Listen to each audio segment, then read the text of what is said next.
And we are live. Welcome to Horror Talk. Everybody, tonight is a special night. We are focusing on mad scientists. And we have a very special guest. We have Von Klaus, the author of Monster MD, the only mad scientist I'm aware of who isn't the villain. So that's right. That's right. I mean, he has his moments, though. So welcome, he ain't a Vaughn. perfect guy. Thanks, welcome man. everybody to the show. Wait a second, Drew. I am. What is? I think I might have lost my internet connection. What is that? Is that why you can hear us? Are we frozen? Let me go see if we're still alive.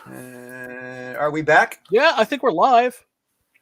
No, I mean, but I thought everybody went frozen for a second. So yeah, you guys, you didn't hear us for a while too, so we couldn't hear you. But here's the thing, Drew. Like, why is Vaughn on our show? We're not happening enough to have Vaughn on our show.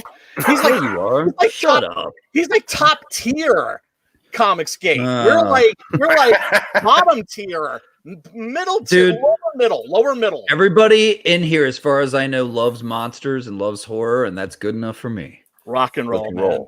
Good to have you, brother. Good to have you. Thanks, man. Appreciate you having me. Yeah, we definitely are horror and monster fans. Oh yeah. And Vaughn on our show? Shit. My book's a monster for hire.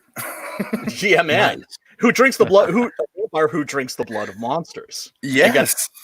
Ooh. Yeah, and gets their memories and abilities. Cool idea, man. Oh, that's cool idea. Man, so Vaughn, for people who don't know you, do you want to tell anybody about yourself, a little bit about your background, your history, what got you into writing your first comic book? Yeah. So since I was 8 years old and the Ninja Turtles exploded on the scene in the 80s, I've been making comic books off and on for years. And I've just always loved them. They're something I always return to, something I never wanted to stop doing. And now I'm actually getting to where I feel like I'm putting out something good enough to where it was time to publish. And that's where Monster MD came in. It was one of those stories that, as they say, it wrote itself. It was pure fun, awesome. Everything I love that's awesome about monsters and horror and comedy all rolled into one big love letter to all those 80s horror comedy movies that I grew up with. And a cool original idea of a doctor who takes care of monsters with his invisible surgical assistant Heidi and gets into crazy adventures along the way. So my background, to also kind of lend it to our topic here, before I got out of college, when I was in pre-med, I was working to be a forensic pathologist. I love science and I love the darker side of science. I love the science of death. I have books on it. My mom got me into this darker stuff as a kid, and it's just who I am now. And so while I was, studying for medical stuff, I was also making comics, drawing a lot of stuff, and ended up leaving med school because, dude, I didn't want to do forensic pathology. I didn't want to actually cut open bodies and be depressed and see all the horrors out there for real. I'd rather make fantasy and write about it. So I ended up moving on from that and going to art school and studying art history, studying art in Italy for a little while. And all the while I did all this, I never stopped. It never made me snobby. The fine arts never snobbed me up to comics. I still loved comics. In fact, I think the people who draw comics and understand comics are better fine artists when they want to be than people who sneer at comics. So, and then as time went on, I ended up finally making Monster MD. So yeah, sorry, I keep trying to interrupt you because you said that you studied in Italy. Where did you study? In Montone, Italy. It's a little mountain town. And they've converted this old, I guess it was for monks or nuns back in the day, but they converted it into these apartments. And I studied under landscape painter Daniel Lang, who's incredible, by the way. His stories about Andy Warhol will blow your mind because he partied with all the crazies in the 60s. It was great. So he's a great guy.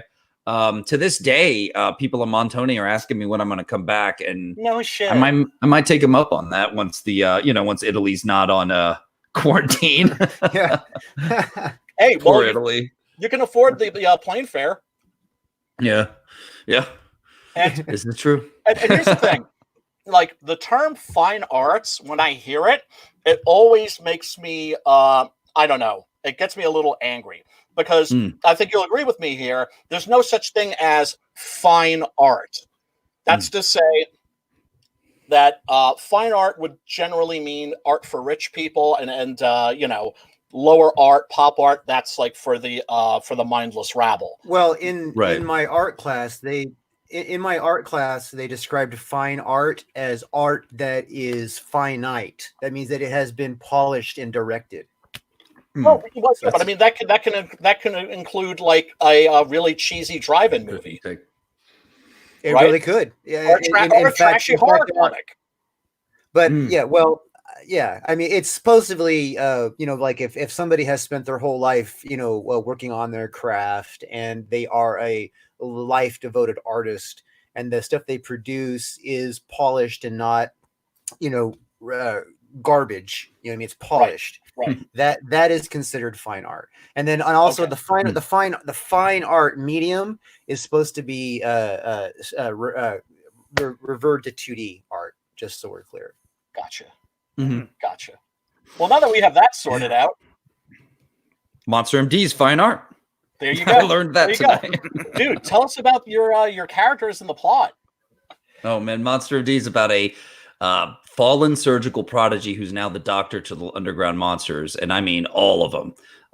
He's the one they all have to go to, and in doing so, he kind of has this cool relationship with them that kind of keeps them from harming humans and staying out of our way, and everything's kind of right with the world. But then his invisible surgical assistant Heidi gets kidnapped by this crazy masked madman who was the same guy who cut off Wyatt's arm in the past and ended his medical career. So he has to stand up to this old nemesis again. But he's kind of lost in this story. I mean, he doesn't want to work on monsters anymore. He's starting to think he's not good enough even for them. He's lost his way. So this story is about him finding his place in the world. It's about him and Heidi's relationship and overcoming the demons of his past. So what makes, I think, him cool is he's a man of action while still being a scientist. I grew up on Indiana Jones and all that stuff and loved it. And I like a guy who can use his wits and his mitts, as I put it, because he can, you know, fix you up with nice surgical maneuvers there, but he's also going to deck you and be able to fight with you if he needs to. And he's a mad scientist in his own right, but he, you know, he has his principles and honor and his way of doing things that makes him both crazy and, you know, still a good guy. So yeah, he's not your typical villainous mad scientist who's going too far or what have you, which I'm sure we'll get into tonight. Yeah, nothing like that. The guy just wants to eat, you know, and make a difference. He wants to be able, you know, his thing was being a really good surgeon, and working on these monsters kind of lets him continue that in a way. But in this story, you can tell he's kind of losing it. He's starting to think he doesn't have what it takes to really care for all these crazy monsters. I mean, and he almost gets eaten every other Tuesday, so it's getting a little nerve-wracking. So that would do it. So this isn't just like a horror parody. This is something that has some heart to it. Most definitely. Everything I write, I want to have real deal heart to it. Me too. So it has what we love from those old classic B-rated type of movies. Like I'm trying to take the things from those B movies that were just fun and then add like a thick layer of humanity and heart to it and take it to the next level. Yeah. Right up my alley. Right up my alley, man. I can't wait to read this. Yeah, you know what? I am in love with this book. When I saw it right away, it was one of those ones I had to like buy as soon as it was brought to my attention. And it obviously, because the story concept is pretty cool, but it's not just that. The artwork in here is I mean, it has like the classic depth that you would get from a high quality comic, but it still has like that Scooby-Doo feel. Yeah. When I first saw Marco's work, I did not think he would ever stoop to work with someone like me. I was, you know, just another guy trying to make a comic out of many. And he he saw what I had for Monster MD, because I'd done some previous work with another artist, and he signed on, and I was blown away, because I knew if I could get him, he understood what I was going for better than other artists, because he captures the comedy, he captures the horror, and he captures the just kind of bizarre, wild energy that I wanted for this book. So Well, perfect. You just made it yourself. Yeah, it looks absolutely fantastic. So you've got a killer concept, you've got a great idea, very cool, different, interesting characters, and killer art. Yeah, I lucked out. and it looks to be chock full of monsters, like how Pizza Hut had like their meat lovers pizza, which was like a pizza that was like covered in like layers of like animal flesh. Of course. This looks like a monster lovers pizza with extra monster. That's a really good way of putting You're it, making me man. hungry, Because dude. now that we're all hungry, the whole goal with this was to give everyone what they wanted as much as I could, and not just in terms of awesome bonuses and everything for the campaign, but just in terms of the story and all the cool visuals and references to a lot of classic horror stuff that we all love. So awesome. It really is a love letter in that regard to the stuff I grew up enjoying. Yeah, as far as all the projects in CG projects that are coming out, this is the one I want to see as a cartoon. Hell yeah. Yeah, Hell yeah. And not a crappy one, No, Yeah. I mean, I think like high quality cartoon, not some knockoff of these characters. I mean, this illustration quality, and I mean, it to me that is like one of those things that I could see it being like, a 2-hour anime series kind of thing obviously would work, but I mean, seriously, little like even 15-minute episodes that are just web based even I would eat them up, man. This looks amazing. The ideas are great. I can't wait to read it. I've heard, by the way, Vaughn, this is the first time we've been on a live stream together at all ever, and it is great to meet you, and it's a joy to have you on board. And likewise. Yeah, and I hope this now that we've met and we're all getting to know each other, this that we all become friends and we rule Comics Gate. No, by the way, refresh. But a little of that like Monster MD success will just kind of like rub off on us. We're just going to grind against you. Oh, dude. look at that! That's a nice jump. 76 to 121. Yeah, you convinced me. Who Hell did yeah. that? Hell You convinced yeah. me, so I bought it. Damn. Thank you, Simon. Oh, and I just want to say, you hailed the Piper and El Gargoyle in the chats. Oh, hell yeah. We love you. Oh, you sold me, buddy. 10. Thank you.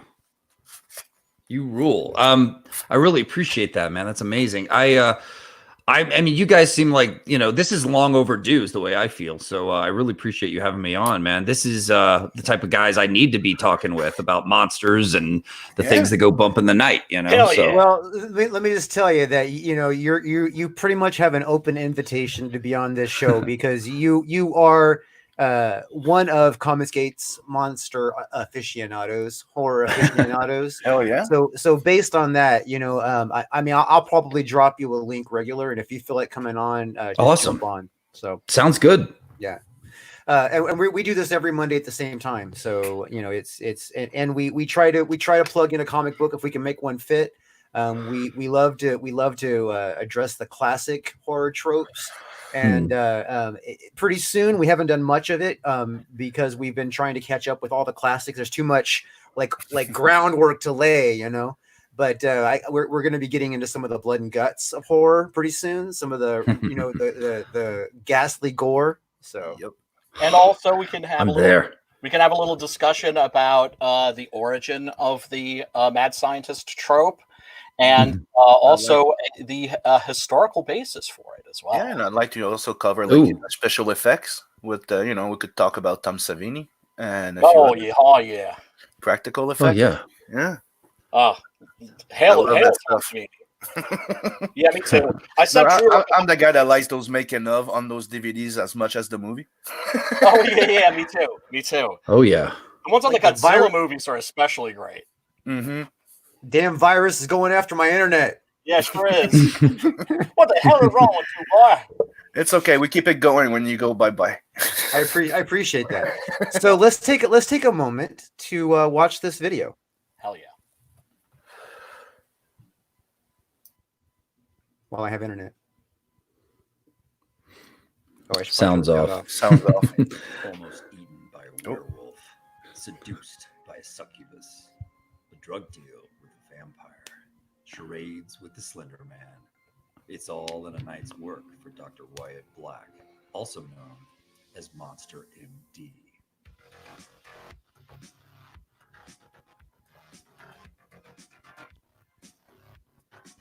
Hi, I'm Von Klaus. I recently finished work on John Malin and Mark Polton's Graveyard Shift Volume 2, and I'm here to share a comic that is going to rock the indie scene with you. Monster MD is a story about Dr. Wyatt Black, a fallen from grace surgeon who's now the underground doctor to the local monsters. Coupled with his invisible surgical assistant, Heidi, he gets into hilarious and horrific misadventures in monster mending. Dr. Black wants out of the game, though. He doesn't think he has what it takes to practice cryptoecology. But when Heidi is kidnapped by his worst nightmare, the monster-killing madman, and ruined his medical career, he must depend on his paranormal patience more than he ever thought possible. Will Dr. Black be able to confront what scares him the most for the very monsters that he wants to give up on? And is Heidi hot or what under that invisibility? I've been making comics for years, guys, and it's all led up to this. My most ambitious project yet. With mind-melting art by Marco McCagney, who you may know from Zombie Tramp and Vamp Blade, colors by the incomparable Tanya Wicker, who did flawless work on The Signal, and letters by Eric the Man Weathers, letterer on Earthworm Jim. This is a high-quality indie story with heart that you do not want to miss. Not to mention, it has nearly every monster that you've ever loved from the movies. It has horror movie reference Easter eggs galore hidden throughout the book. A fully self-contained story without cliffhangers, all within 111 pages of action, comedy, horror, complex characters, and more heart than you'd expect. Even people who aren't into monsters tell me this book has everything they love in a comic. So, can I count on your help to bring this monster to life? Evil is definitely gonna need a checkup. Thanks so much for your support, guys. Perfecto. Yeah. Yeah. Excellent Not bad. excellent presentation. Not bad. Absolutely. The sweet music you heard there is done by this incredible musician named Vosto, who runs this amazing website that was like something out of a movie when I went there. It looks all 8-bit like 1980s, and it's streaming this constant amazing synthwave music. And you go into this like old school dark chat room with like the pixely fonts, and like I had to find him, and he was like, "Welcome to my hideout," and I was like, "What?" and I said, "Will you make me sweet synthwave music?" And he was like, "You got it." Nice. And so yeah, it's he's done work for Carlo Rowe too for Deathsworn, so he's kind of the man. But yeah, so Vosto helped me with that, or did that song for me, and yeah, I just put a trailer together, and people seem to dig it. A lot of people have used it kind of as a template for theirs and their campaigns, which you should use whatever you think is going to help sell your stuff. But yeah, man, I'm really proud of what we've put together here. You know. Came out Well, great. we're proud of you, man. You are one of the people that is taking Comicsgate onward and upward. You know, and you know, I know that the book has been a while coming, but like I said, you know, I think I speak for pretty much everybody that backed the book when I say we'd rather have it awesome than fast. Yeah. I mean, I everything is done on it except colors, and that's all we're waiting on. And if my colorist wants to make every page into this gorgeous work of art, then we're gonna be patient for that, because she's gonna do it. It's every page blows my mind and just makes this book all the more special. This is a 114 page book, not 111, like I said in the trailer. It upped a few pages, and then we added, because of bonuses and stretch goals, we added Heidi's backstory, which is like another 14 pages, And we have another 20 pages of the crossover book, Shinobi Sasquatch versus Monster MD. So, whew, you guys are getting a lot of content here. So, hopefully, you can wait. People can wait for it. and this looks like the kind of book, folks, that you're not going to like read and then put in a Mylar snug and stash it away. This looks like the kind of book that you're going to put on your bookshelf, and every now and then you're going to take it down, reread it, or at the very least flip through it and look at the awesome, wicked, cool bitchin' art. That's what I was wanting with this for sure. This is more than that. This is the kind of book that's the conversation piece. Like I can see where people will be talking about this book, in the middle of or after several movies moving forward. I mean, and I would not. I mean, obviously, I have not read it yet, but there's things in this book that I can tell are going to be there that are so original that I can see it inspiring future horror film fanatics. Obviously it's got to reach that many people to have that significant level of influence. But I definitely, I mean, like the invisible Heidi concept, is got a lot of leg room. You know what I mean? Well, it's. I also love the way that she's drawn because, of course, she's wearing the traditional Invisible Man bandages, but then, of course, there are the exposed spots. It reminds me a little bit. I don't know if you've ever seen this monster, but there's a great movie that was written, I think, designed by Jack Davis. It's called Mad Monster Party. It's the inspiration for Nightmare Before Christmas. Have you seen that? Mad Monster Party? Mad Monster Party. No, I don't think I caught that one. You are, my friend. You are in for a treat. Seriously, Right you are. Yeah, you're gonna make a mess when you see that. It's so great. And one of the things yeah, absolutely. Because it's all for one thing, it has Boris Karloff, and Boris Karloff, of course, playing a mad scientist. Of course. Yeah, and he decides to host a party for all the monsters, and so. Well, the monsters show up, the Frankenstein monster shows up with the bride, but the bride is played by Phyllis Diller. And there's the Gill Man, of course, the way that they draw the water in that. Well, actually, they didn't draw it. It's because it's stop motion. And this was actually like by Rankin Bass, who made like all of the Christmas specials. But this was but this was for theatrical release. So the animation is extra spectacular. Nice. Anyway, my favorite monster in that is the Invisible Man, because the Invisible Man is represented by a smoking jacket, sunglasses, and a fez. Yeah. Silent. Nice.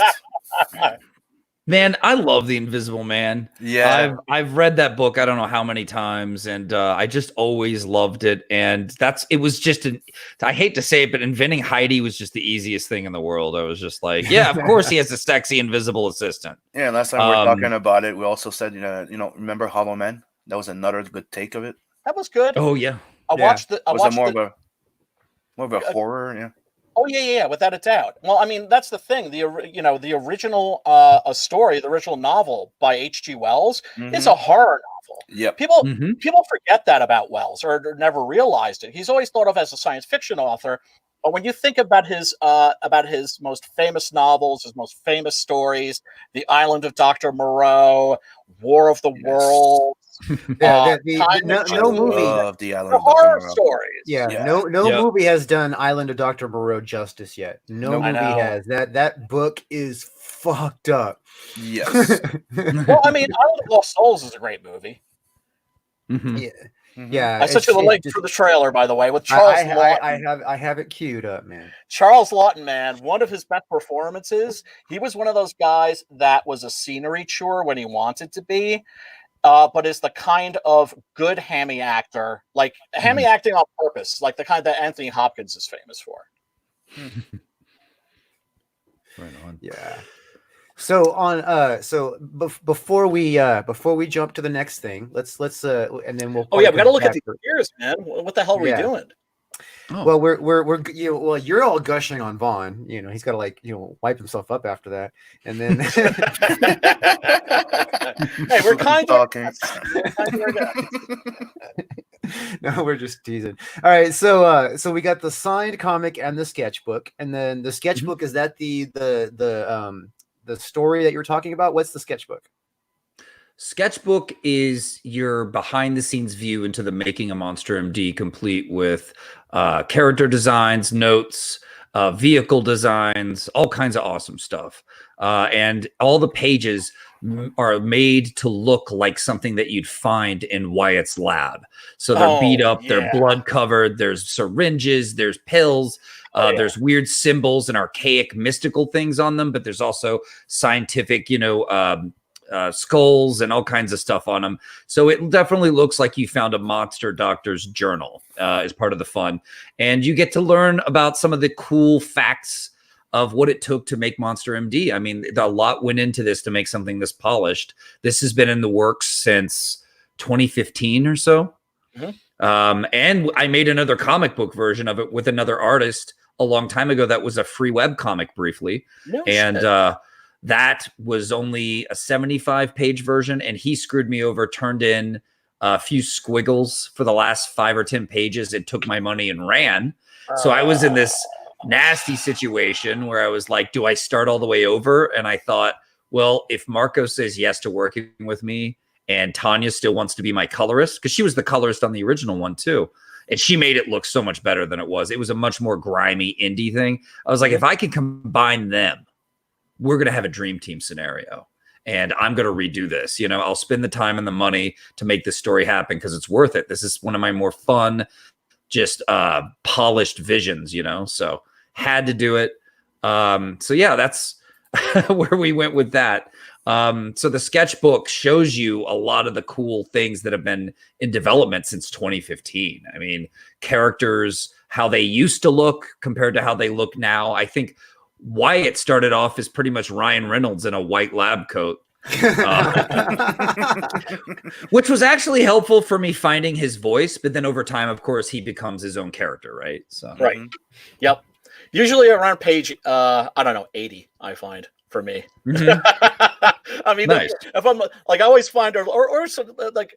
I usually find a character's voice like around page 30, and then of course I backtrack and just kind of like try to rewrite their dialogue. Of course, I mean you got to edit it right to get it just right. But I don't like to go in not knowing their voice. Yeah. Whenever I do, it just everything I write for them just sounds false. If that that makes sense. I know exactly what you mean. Yeah, doesn't sound right. So I end up trying to like figure that out. Who are they? And if seeing them as a certain actor you like helps, by all means, do it. Oh, absolutely. Or somebody that you know in your personal life that can also help. We all know some people who are like real characters. That's for sure. No doubt. Like yeah, we know some characters. Yeah, the three of us, we know characters. Yeah, so the signed comic and the sketchbook sounds awesome. If you're a fan of this book, you're a fan of this idea, you're gonna want this sketchbook so that you can have that little extra insight. And then of course this is going to be an epic comic book. It's going to be, you said 114 pages and of just awesome stories. So this is a great deal. $50 US Absolutely. Dollars, a comic, the sketchbook. That is going to be seriously a collector's item. Now, obviously, we have a digital deluxe, and that is what, just digital versions of the same thing, or? Mm-hmm. Yep, you get both. And if you can't do that overseas shipping, a lot of people have thanked me for having this. So there's your option. Yeah, well, no, I can understand people thinking the biggest argument I have, with the whole Comicsgate business model is how much we have to charge the customer. Yeah, for shipping. That is definitely a downer, I mean, although at the same time, how cool is it when you're shipping books to New Zealand or Hong Kong or Japan or Germany or Italy or Spain? It's always like a great feeling. Yeah, it is Yeah. fun. I have an interesting list of countries that have Captain Love in them, so I know. it's always fun. Captain Yeah. Love gets around, doesn't he? Yeah, Oh, he sure does. oh, and also, let me stop the show for a second. You've hit what? Captain Love has hit 7,000 finally? Yes, finally, yeah. Okay, now I can officially say, fuck you, I was right. I told you, son, that it was like before when it wasn't doing so good. That was because of shitty timing. Because Yeah, you same launched here. your campaign, exactly right. You launched your campaign right when all the fucking Comicsgate drama started, when that schism happened. So you stuck with it. You left it in demand, and now it's starting to get to Yeah, where but you you want it to, brother. can't forget that CG works with the fact that the backers need to get to know the creators, and as soon as you start getting visibility and you're starting to be out there and getting the attention, people get to know you, trust you, and they get to back your project. Absolutely. Well, I'm just going to keep plugging forward. You know what I mean? It's not like I can get less sales. So, Oh, dude, we're looking forward to what was it? Revenge of the Pirate King? no, Rise of the Pirate King. Rise of the Pirate King. But tonight we're talking monsters. Yes, we are. I don't. And I am gonna. I am going to start doing more shows and upload videos about Captain Love on my channel. I've been neglecting Captain Love on my channel severely. It's been told to me a bunch of times. You got to show love to love. Yeah, but horror talk is not about Captain Love. Horror talk is about our guests and the monsters, because there's going to be other projects that I'm going to be doing. I have a horror book that I want to do someday. I got a horror movie that I want to do. Those projects, I will talk my projects to death on Monday nights when those are ready. But until then, Captain Love has his own nights, has his own thing. And seriously, if you want to go check out Captain Love, go ahead and please back it. But I just had to do that. I just had to do that, brother. Had to do that. Yeah, and while you're at it, go back some Six Gun Gorilla and some Blood Hunt, and then make sure you get yourself a copy of Monster MD.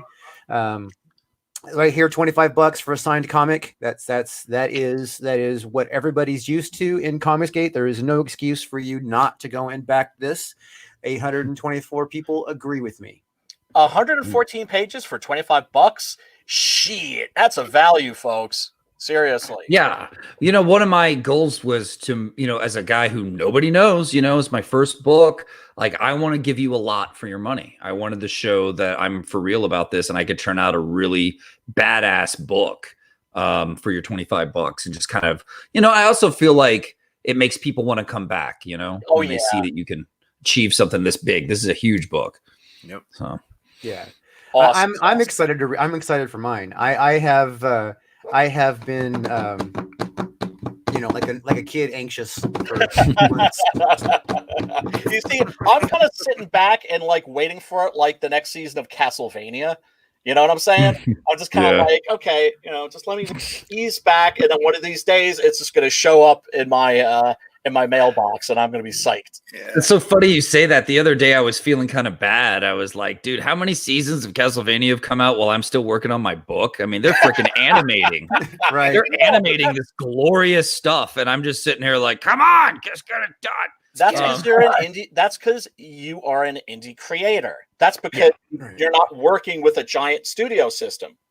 And you don't have like a starting budget of $1 million plus to throw at it. So. And a huge video game IP. It's true. It's all true. Yeah. Powerhouse Animation is a awesome team. Yeah. Badass t-shirt. This shirt's cool because people won't even know you're a nerdy comic book lover if you wear it. They'll think you're on your way to a metal show or something. It looks I was gonna say, it's so cool, the design. It reminds me of the Alternative Tentacles logo. Alternative Tentacles. You need to have. You need to have Jello Biafra's label. You need to find a metal band to do a Monster MD song. Yes, there's like a love song to your assistant or something. I mean, there needs to be a Monster MD titled metal song that is just metal. And I know some people that have been finding people that make their own little music for projects for cheap on Fiverr. You could take a look. Fiverr, that'll do it. I talked to a punk band called the Stiffies Mm. and told them I want a Monster MD song, and they said "Hell's to the yeah." Just Nice. just turn in some lyrics to us. So now it's my job to come up with the right lyrics. They said they wanted it to be more like Ramones, which I'm totally down with. So yeah, we'll see. A metal I would still welcome too. So I'll keep my doors open. But yeah, we'll see if I can do like a punk Monster MD song. Well, Not human, no problem. We'll do something like that. if you That'd be awesome. I have access to a lot of bands, so if you write yourself lyrics to a metal song, and I might be able to hook you up with a bunch of bands that are Sweet. metalhead bands, like serious true metal. Yeah, you won't be disappointed with. I mean, they're true metal. So True metal as opposed to false metal. no, That's the false metal. Pseudo metal. True metal, as in they live the life.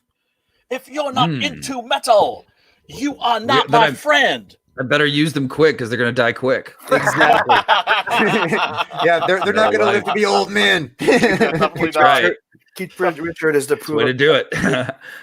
This is your book signed with a poster. Oh, I also want to mention that this book isn't just signed by me. You're getting Eric Weathers, the awesome letterer of the book, to sign it too. He's going to come in from he's going to drive in, and we're going to just hang out drinking, watching movies, and signing comics together. So that's going to be awesome. Very cool. And then you get a lovely Heidi pinup poster done by Sashi, who did a fantastic job. I totally controlled there, so I hope she doesn't hate me too much because I kept like, no, like this, you know, kind of controlling the pose. There is a version of it on here, right?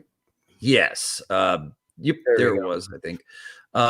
This is she did a great job. I wanted it to look like it was signed by her, and we put the lipstick on, and I made it look like the lipstick's kind of disappearing, and it's perfect. It's classic pinup, it's sexy, it's funny, it's kind of a conversation starter. So yeah. Well, I'm looking forward to the scene that I know eventually in years of the future Monster MD comics that Heidi's going to be walking around in nothing but a pair of panties, and that's all you see. yeah, I think in this first book she takes her top off and spins it around for a whole crowd. So we're getting there. We're on our way. I can just see it because it's like, you know, her, she's got the figure because, you know, she's always got the wrap and all that kind of stuff. You know, she's got the figure. So it's giving me a little bit of a flashback to the Monster Club, which is like a semi-obscure movie from like the early 80s. It's like the last of the Milton Subotsky Vincent Price. Yes. Horror anthology movies, and also John Carradine. But in that, there's a stripper who takes off her clothes, and then after her clothes are off, she starts peeling off her skin. That's amazing. And then she's like a dancing skeleton. That's a fun one, man. So tell us about writing the werewolf here. So this is great. Our opening scene, which you guys have seen, he's working on a guy who turns into a werewolf and bites him, and then he has to pull bullets out of a werewolf whose wounds keep healing, and he's trying to claw him and bite him all night. And the next day, the guy's turned back to a human, and he throws him his wallet, and the guy's like named Fritz, and he says, "Is there anything to get home on?" And he's like, "Yeah, your feet." He cleared this werewolf's wallet out. Okay. He is not doing this as a charity. Like Wyatt needs, some kind of payment for his services rendered. So in this scene, Wyatt is coming to save the day to find Heidi, and he's having to ride Fritz to do it because Heidi took off in the meat wagon, his awesome lab on wheels. What's hysterical about it is after they stop, Fritz holds out a claw and is like, grrr, and wants cash. So he ends up clearing Wyatt out. And the circle is complete. So, that's he ends up throwing him all his money and being like, okay, fine. I didn't know this was a cab ride or whatever. I thought you were my friend. And then the werewolf runs off getting his cash back by the end. So this was an awesome scene. I mean, I had to show Wyatt doing more than just being a doctor. He needs to be a man of adventure, and riding a werewolf is, that's as fun and cool as it gets. So I love the fact that he's rocking a Mayhem t-shirt. Yeah, part of this style of Monster MD in terms of not just the book, but the marketing, it's very heavy metal, it's very rock and roll, it's very fun, it's very piss off your parents. Yeah, I can without tell. being too nasty. Yeah. But yeah, this whole thing was such a, you know how I always thought it was weird when writers would say, it wrote itself, but this was the first project where I know what that means now when they say that. It really did feel like it wrote itself. All these ideas came to me quickly, easily, and they all made me smile, and I went with it, Yeah. There's so many cool ideas that had to get cut for whatever reasons. You have to kill your darlings for space or time or whatever. I did this, there's this huge kind of 80s montage style thing where you see tons of monsters, and a lot of monsters were in it that got cut. So, I'll put them aside for the next book. But yeah, this has just been pure fun making this, man. And I mean, there's its hard moments too, because I mean, it's a lot of work. I don't just rely on my artists. I add a lot to what you see in terms of graffiti, stickers, more blood, just little details that you might appreciate in the background is what I do, because to be honest, I just want my vision to come through. I've spent years and years being a writer. I went to film school at Columbia College, Chicago, and I learned a lesson that all writers have to learn, which is that people are going to step on you and change your stuff, steal your stuff, whatever. You're not going to get to express yourself the way you want. And so I see this as my chance to do it. So I'm going, pedal to the metal. Hell yeah. Very Hell cool. yeah. It's interesting because the same thing happened to me with Six Gun Gorilla. I had never had a story just emerge like whole cloth in my head before. But yeah, that happened to me with Six Gun. Other things, like the next thing that I'm doing, finally I'm going to be able to do a monster comic. Hell yeah. That's something that, that developed over a course of 10, 15 years or something. Oh, wow. That's going to be polished. Yeah. Just above this drawing of the meat wagon, there's some pages of the sketchbook. Cool.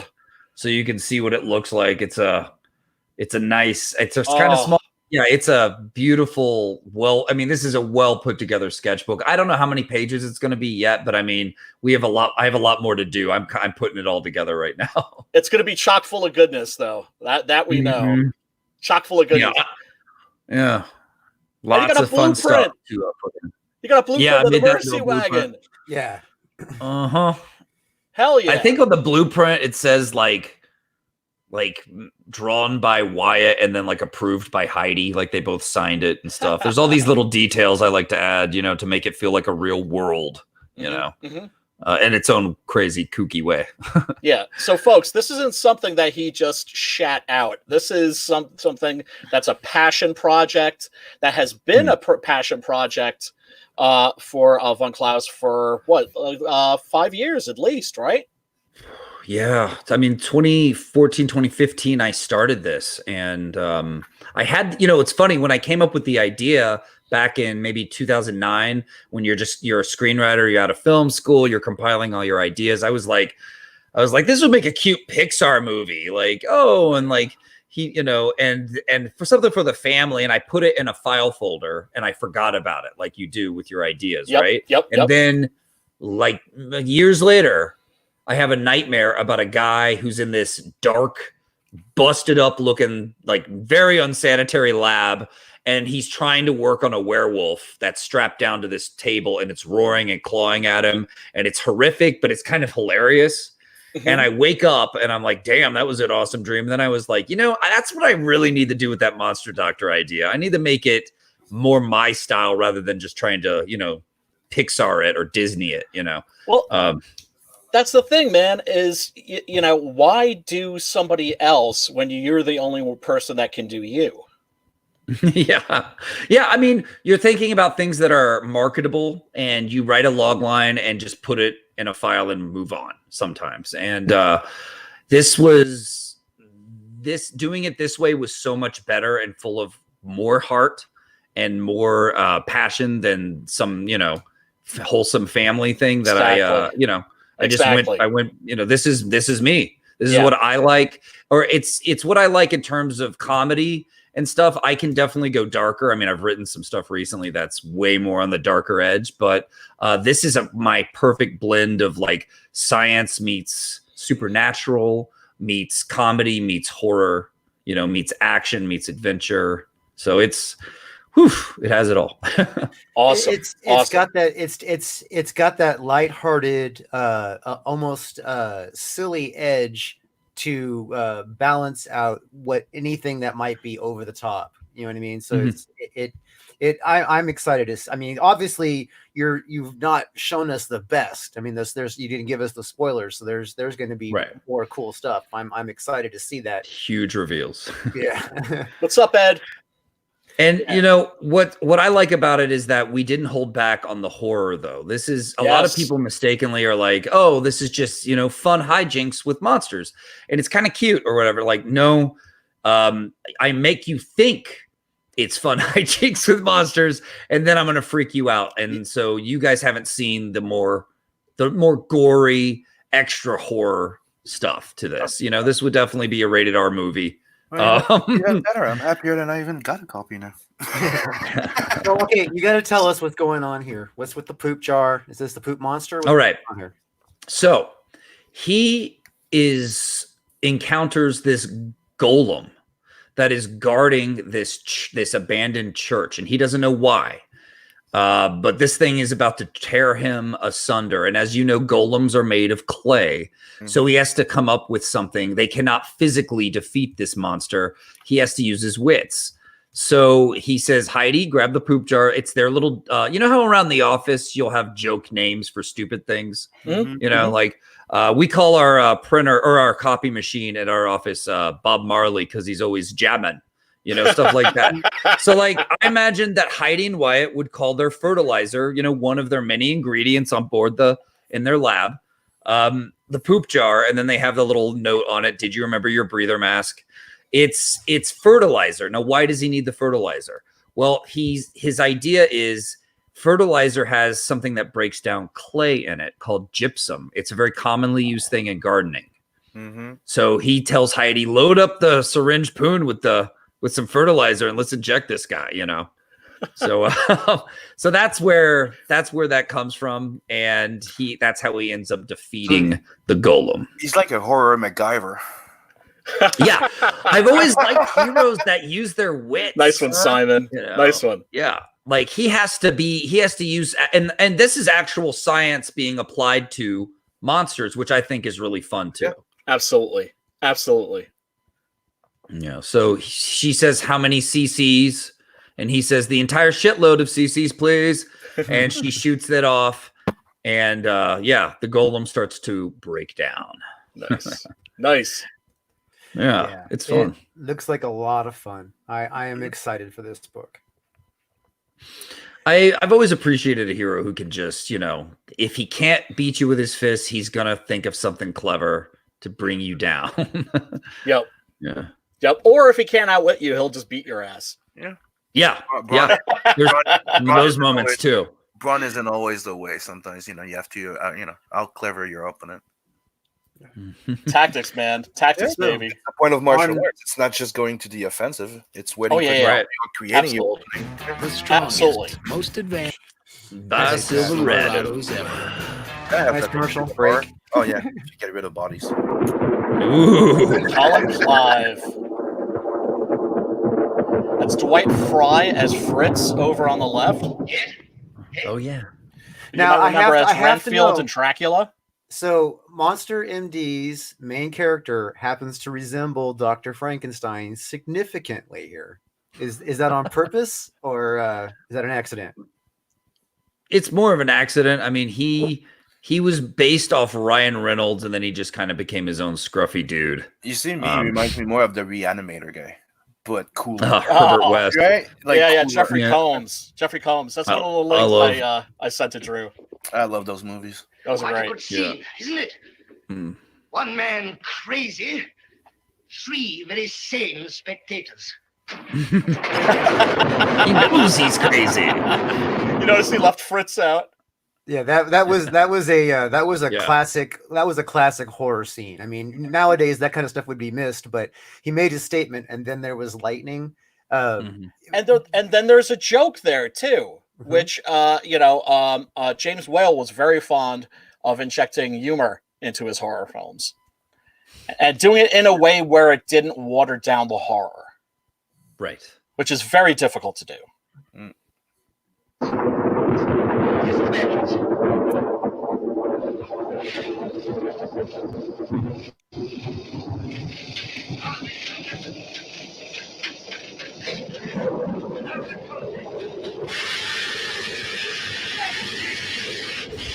Those machines still exist, by the way. They were used in Gods and Monsters, which is the biopic of sorts about James Whale, the last days That's in a the good life movie. of James Whale. Oh, it's an awesome movie. One thing to point out, I mean, because as time passes, a lot of people don't realize like things that were done a certain way or what they meant in a certain time from before.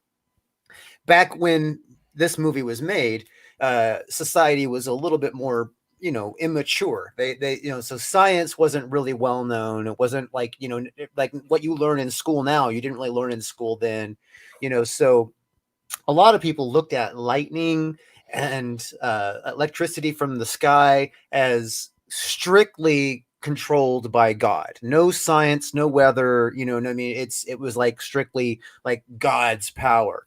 So I think that significantly had a factor in driving, like giving life through, not just electricity, but like that's what I mean. Before it Oh, was yeah, the spark and of life. Marvel, it was radiation.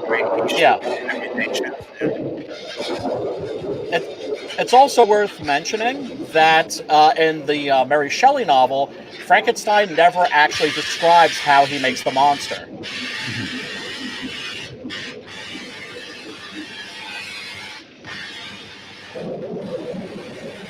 Yeah, in the Mary Shelley novel, they don't even like really mention like electricity or anything like that. Do Oh they? no, that's Yeah. that's the invention of this film. That this is where that comes from. There Yeah. are two major I mean, the whole Tesla horror coil thing and all that. tropes. That's all this, right? Yeah, absolutely. This and The Wolfman are cases of movies actually becoming part of the popular folklore. Right now, electricity is forever now attached to Frankenstein. Same thing with silver bullets and werewolves. There's nothing in the folklore about silver bullets killing werewolves. That comes directly from The Wolfman, which was written by Kurt Siodmak. But now everybody associates now that's become part of the lore. Interesting. The power of pop culture. Absolutely. We got metal in there. Hail metal. What's up, Metal? Well, I got to see Metal's face today. We were on a chat together this morning. Is he handsome? He's just a handsome devil, brother. His father wrecked 4 Mustangs in the 70s.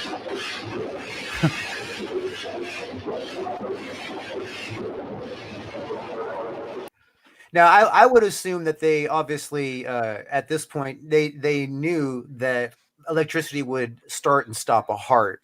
You know what I mean? But the level of electricity they're pumping into the Frankenstein monster is just unprecedented. I mean, he'd come down burnt to a crisp. Oh yeah, no, they really charge him. He's running like a choo-choo train after this.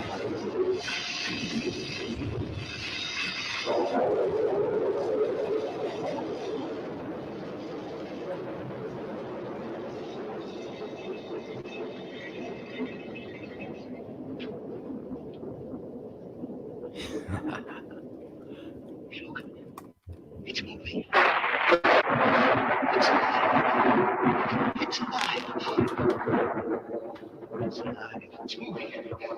It's alive. Oh, it's alive. It's alive. It's alive. It's alive. Oh, in the name of God. Now I know what it feels like to be God. That line is part of is a piece of footage that was restored, that was missing from the movie for about, I don't know, 50 years or so. Mm-hmm. It was removed from the original theatrical version of Frankenstein because it was considered too blasphemous. Yeah, it freaked people out. Yes. Even though that's the book, it's about It's in the book. a man playing God and the dangers thereof.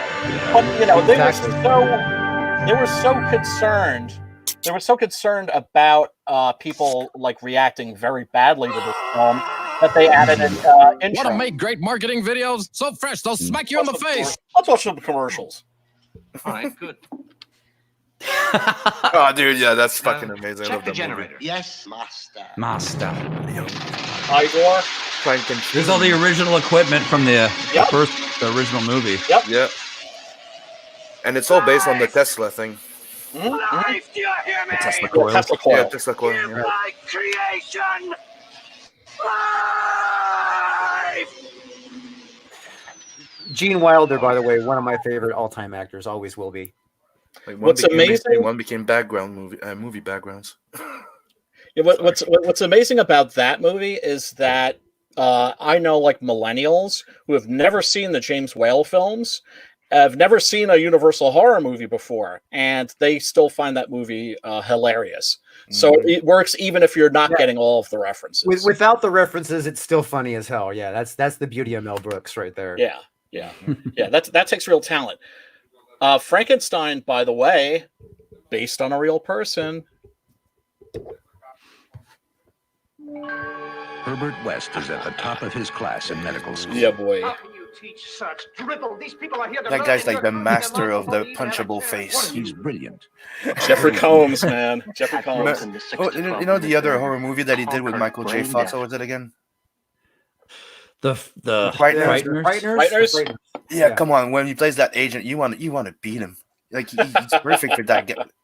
Yeah, Oh, no, yeah. When as he aged, he became more of a dick-looking kind of person naturally. Yeah. That's for true. His experiments have always been unorthodox. It was dead. Meow. But lately, Lovecraft they're would have getting hated this movie. Yeah. See, now let's just talk about how that was actually like one of those like classically framed violent scenes.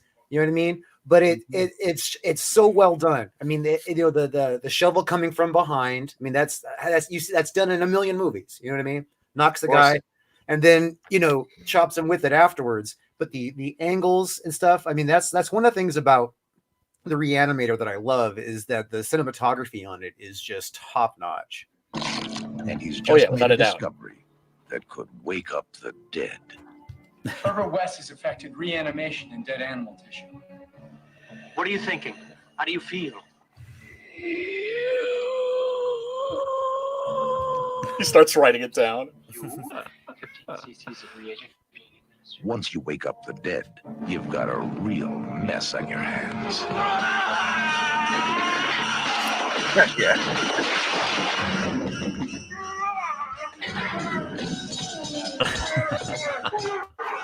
Oh, and Reanimator, the first movie that has the naked dead guy running around. Yeah. Which was real controversial at the time, and now is just kind of funny. Yep. Are you kidding me? These days, there's so much male frontal nudity in horror. Like it's like a standard now. Yeah, which is fine. What? Yeah, I'm like, okay, but They used to give any film that had male full frontal nudity would get an immediate X rating. And not one of them showed any appreciation. That was great. H.P. Lovecraft's classic tale of horror, Reanimator. classic. Didn't he write Reanimator as a joke? Never get credit No, for my no. discovery. The I thought he was Reanimator. trying to be a little bit funny with Reanimator. He was trying no. to do a parody version No, he of No, Lovecraft, no, I mean, wasn't he?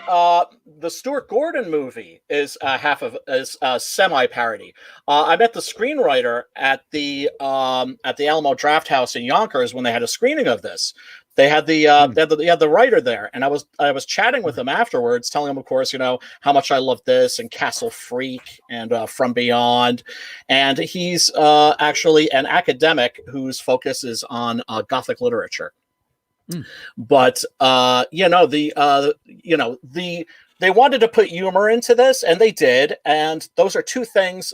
Well, humor and sex; those are two things that are nowhere to be found in any H.P. Lovecraft. Yeah. No.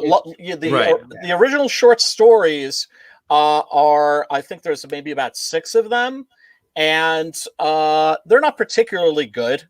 They're not particularly memorable. You know, Yeah. they're okay, but I'll tell you right now, man, they're straight up poker faced. You know, that definitely, like I said, I love the Stuart Gordon Lovecraft movies. I love that. I love Reanimator. I love From Beyond. I love Dagon. Dagon, yeah. And you know, which is like an adaptation of The Shadow over Innsmouth. And but yeah, no, Lovecraft would not have dug these. He would not. The old gentleman would not have approved. Yeah. Yeah, everybody who I this is kind of a little downer. I just got a text from my friend that her baby just died. So yeah, so so everybody out there, you know, in your thoughts right now, her baby Tristan, who was born prematurely, had, you know, mental problem, you know, big holes in the brain, survival issues and all together, but just this evening just passed away. So everybody who, you know, who's watching, when you think of this, just, you know, everybody, just a little in your heart, just a little, you know, the baby's name is Tristan. You know, if you have faith, if you pray, all kind of stuff, say a little prayer for for baby Tristan, you know, for the family. Her name's the mother's name is Amber. That kind of stuff. Just I know that's kind of a downer. That's kind of a bad thing, but I just now got that text, and sorry, brother. Yeah, she's one of my really good friends, and I was worried about that situation. And I'm sorry, man. And I'm really sorry to hear that, man. I just want everybody to show a little support for baby Tristan and Amber. Just, you know, she'll never notice, but, you know, because she doesn't watch this or anything. It's just well for you too, brother, because you know, I mean, you're obviously hurting too. I mean, nowhere near as much as she is, but you know, tragedies like this, they have a ripple effect. It is very sad on several levels, which I can't go into in a live thing. You know what I mean? Yeah. But yeah, the baby was you know, was premature anyway, and was struggling, and she has fought to keep it alive. You know what I mean? For a long time, taking care of it, and yeah.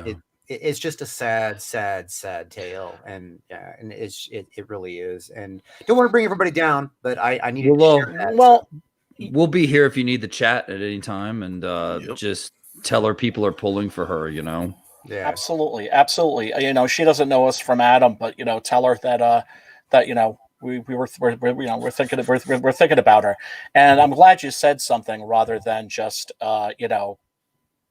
pretending to ignore it and just carrying on. I had to say something, or it would have been on my face the entire rest of the stream. Right, exactly. So understandable. On that note, and now that we can try and just change the subject, let's go to another. The Fly. Yes, The Fly. Will everyone in the theater hold on firmly to his seat, please?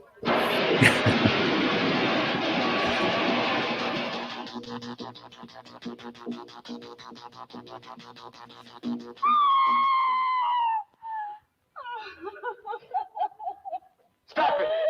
Stop it! I'm Vince. He's going to introduce himself like he needs to, you know. What unearthly horror did that girl gaze upon? What manner of incredible thing walked beneath that hood? It would be unfair at this time to show you any more of what went on in that laboratory where a man actually dared to play God. So fantastic, words can't begin to describe it. You must see it with your own eyes to believe it. When the fly comes your way. Now I have to throw in something. That was something that was done more in older horror movies when there was an introduction. It wasn't strictly a Vincent Price thing. There was, you know what I mean? There were a lot of introductions with older horror movies. They don't do that so much anymore. It's like one of those things that was lost, like the element of theater. You know what I mean? Of the element of live theater that was incorporated into those productions seems like it's like lost. Well, that's because modern day films are supposed to be representations of reality, and disbelief isn't light. It's heavy. It requires an effort from the viewer, and audiences these days, they're not used to putting forth any kind of effort. You know, like I have a millennial friend of mine. I love the guy to pieces, but he cannot watch And you can't watch anything that's older than Star Wars because it's just like he's taken out of the movie. So like the wonders and joys of a film like Bride of Frankenstein or King Kong, he will never know that. He will never know them. And that's a whole generation. He should open his mind to them because there's something to be had. It's interesting to think about film in terms of a medium because in the scheme of things, it is very young. And back when Vincent was doing this, it was still very young, and we were coming out of theater and then moving into film, so you have this blend of the two, where it's just him standing on a black background. You might as well be in an actual stage production, watching him speak to the audience and address us and get us ready for the story. So yeah, it was a much more natural blend than now. You know, we're just hoping to dazzle you and blow you away with CGI effects. Didn't serve the same purpose as the end at the end of the movie, because before we used to have fin, the end at the movie, because so that the viewer would know that it was the end of the movie. And if I remember properly, those type of intro was to let people know that what you're about to watch is a movie. Like you know, you're about to get scared, but it's a movie. Right. That's why the horror had the presentation more in the beginning, and movies had more of like the generic a bit in front, and then the end. So hey, the movie's over, back to real life. Well, that probably has something to do with the Orson Welles War of the Worlds phenomenon, where he accidentally convinced a mass that there was something going on. It's possibly why they approached it like that. It's actually more in the tradition of James Whale's Frankenstein, because they added a frontispiece to the movie where you see a curtain and a man steps out and addresses you, the audience, on behalf of of Carl Laemmle and his family, who are the producers of the Universal Monster movies, and lets people know that this is about the story of a man who dared to play God and the fearsome price that he paid. And if you've got like a weak heart or something like that, well, we warned you. Exactly. Remember for the movie Psycho, didn't they pass out barf bags or something? No, you're thinking of William Castle. William Castle. William Castle was a pimp. William Castle was like a cross between a horror film director who had artistic aspirations of being, like a Hitchcock, but also had the soul of a carnival barker. Yeah, the circus man. Absolutely. The most famous thing that he did, most famous gimmick, was for The Tinglers, starring Vincent Price. They put electrodes in certain seats throughout the theaters. And at a certain point in the movie, like when the Tingler was loose in the theater, everybody, and Vincent Price tells the audience, everybody, the Tingler is loose in this theater. Scream if you want to save your life. Somebody at the projection booth would hit a button and people would jump out of their fucking seats because they were being electrocuted. Gee, I wonder if that would inspire any lawsuits these days. Seriously. Interesting. Ever the showman. And horror was awesome for that. They always pushed boundaries with horror. Yes. From early on. Hell yeah. That's what horror is all about. One of the cool things about it. That's what horror is all about. It's about a lot of the special effects advancement was through horror movies. Absolutely. And some of the very first films were horror films. When you talk about the evolution of cinema as a medium, of course you look at the very, very early films, and they look like stage plays with like a relatively static shot. Right. One of the reasons being that the cameras were gigantic and you couldn't really move them around very well. When movies started developing their own visual vocabulary, that pretty much started with The Cabinet of Dr. Caligari, and which of course is also a mad scientist movie about a Dr. Caligari who uses a somnambulist, that's a fancy word for a sleepwalker, named Cesare, played by Conrad Veidt, to commit murders. I'm assuming you guys have seen The Cabinet of Dr. Caligari. If you haven't, man, a long time ago, Okay. And mind you, like, you know, when I'm like, have you seen this or you haven't seen that? I'm trying not to be a dick. You know, it's just. Of course, man. Okay. No one's gonna see as much as you've seen. Though. I've killed Anna. Please help me. Call the police and. The charge can only be murder. I love how it's all audio at this Why point. did you kill him? God, don't let it get out. I mean, it's just a trailer, but I love how they did. Sometimes the less you show, the more they get scared, man. Sometimes less is more, and sometimes more is more. I shall never forget that scream as long as I live. The fly is on its way. And the way he goes out is so brutal too. It's far beyond anything your mind could ever conceive. Hell yeah.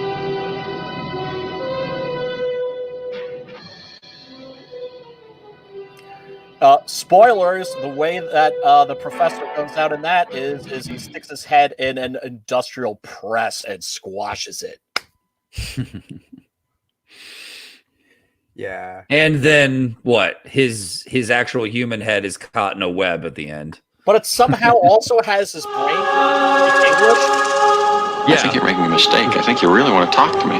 Sorry, I have 3 other interviews to do before this party's over. Yeah, but they're not working on something that'll change the world as we know it. They say they are. Yeah, but they're lying. There is a limit, even. Now this movie, I loved I loved this version of The Fly. I would say I liked it better than the original. It's way better. It's way better than the original. And I love how they set it up as a sci-fi movie for the first half, and then they go full horror on the second half. Well, this is a case of David Cronenberg. Here's why I've always loved and respected David Cronenberg.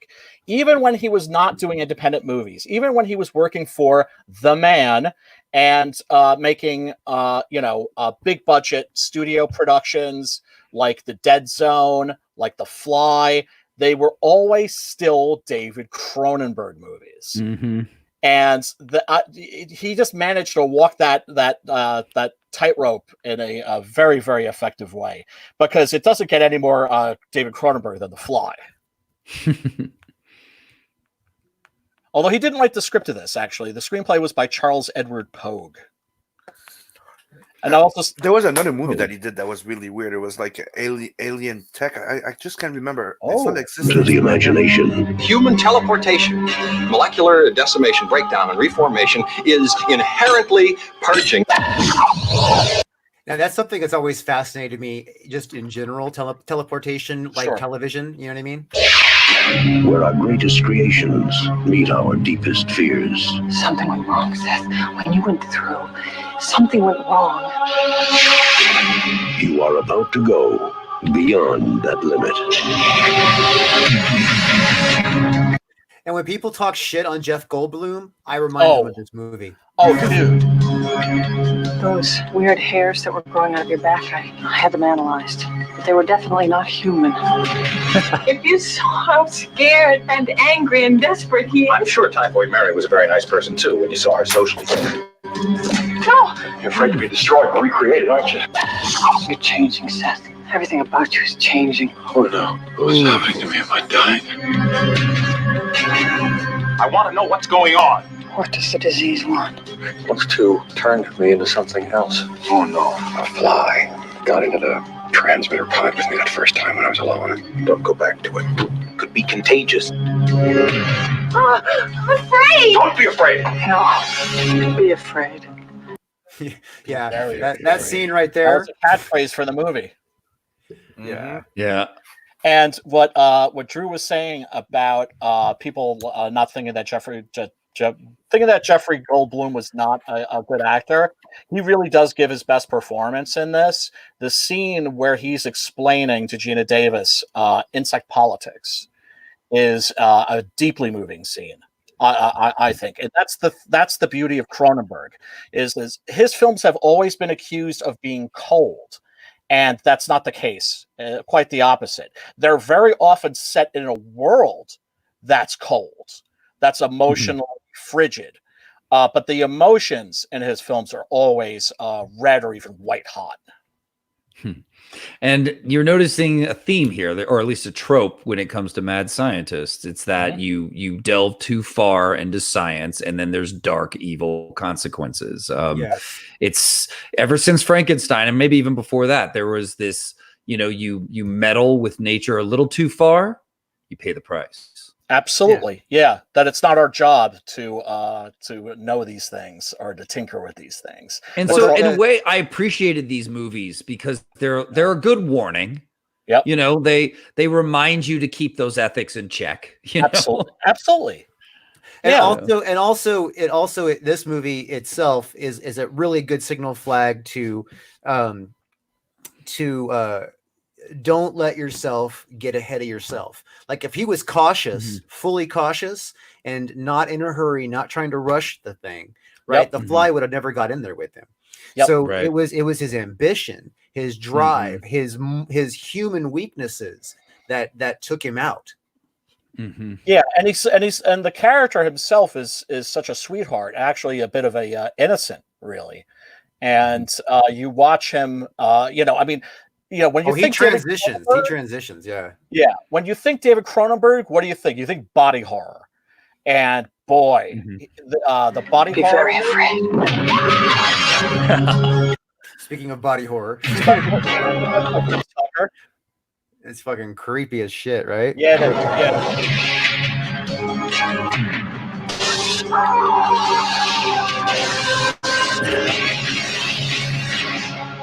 Help me. Please help me. Yeah. One of Produced my by Mel Brooks. favorites. Yes. Brooks Films. Yes. Absolutely. It's one of my favorites too. It's probably the movie that Cronenberg's going to be best remembered for, I think. I don't think it's his best movie. I think his best movie is Dead Ringers, but I think that this is the one that people are going to probably remember him best for. Yeah. And David Cronenberg, wherever you are, please start making horror movies again, brother. Please. That would be fun. I'd like to see what he would do today. Well, there was talk about him doing another remake of The Fly, and I'm thinking, really, you're going to do a remake of a remake? Yeah. Come on now. Come on Would now. it be a part 3, like a third one? Because damn it, what's his face? Eric Stoltz in part 2. In part 2. I like that one. Yeah. I think people that were expecting it to be as good as the first film went in with the wrong expectations. Yeah. Because it's still a good. It's still a really good horror film, I think. And boy, the gore. It's a completely different horror film. It's a completely different horror film. Yeah. Another movie that where the original Fly trilogy is concerned, Return of the Fly is a waste of time. The Curse of the Fly is very, very interesting. If you haven't seen that, it's by Edward G. Ulmer. Definitely check that out. It's a really intriguing little horror movie.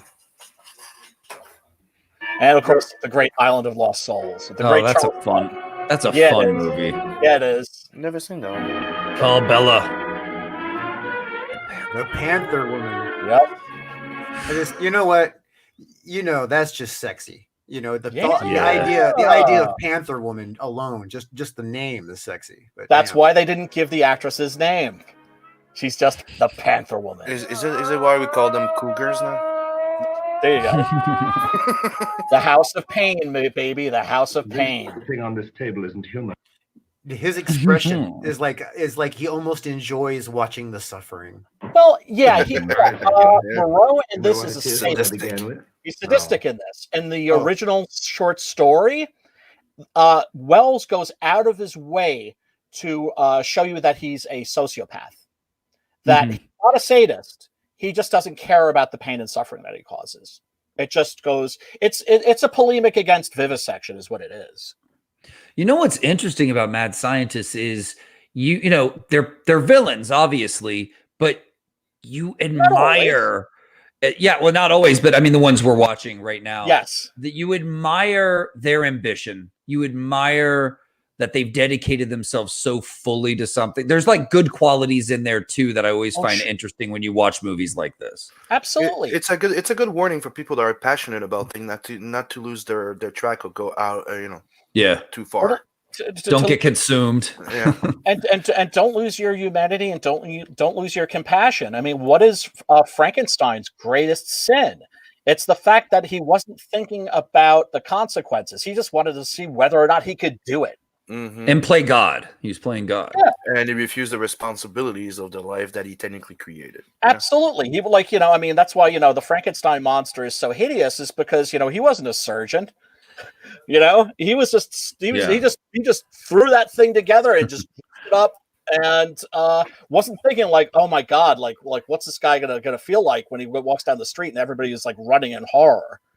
Yeah, well, it's not like he even thought of him as a guy. I mean, there's a reason he says it's alive. It's alive. Right. Yes, exactly. Yeah.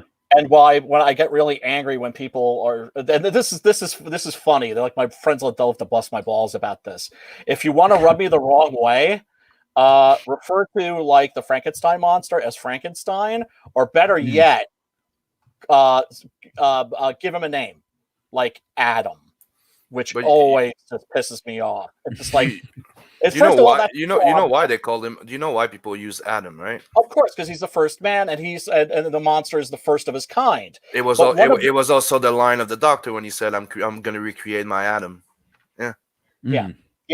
And the part of the essence of that character is the fact that he doesn't have a name, but when authors give him a name. That's okay. I Frankenstein. Jesus Christ, man, what a piece of shit that was. Yeah, I wouldn't watch it. The gargoyles that were cool. The gargoyles were cool. Oh, there were things I liked about it. I liked the concept of the monster looking for a soul. Now that you know the facts, I wanted to prove how completely she was a woman. Bitch slap.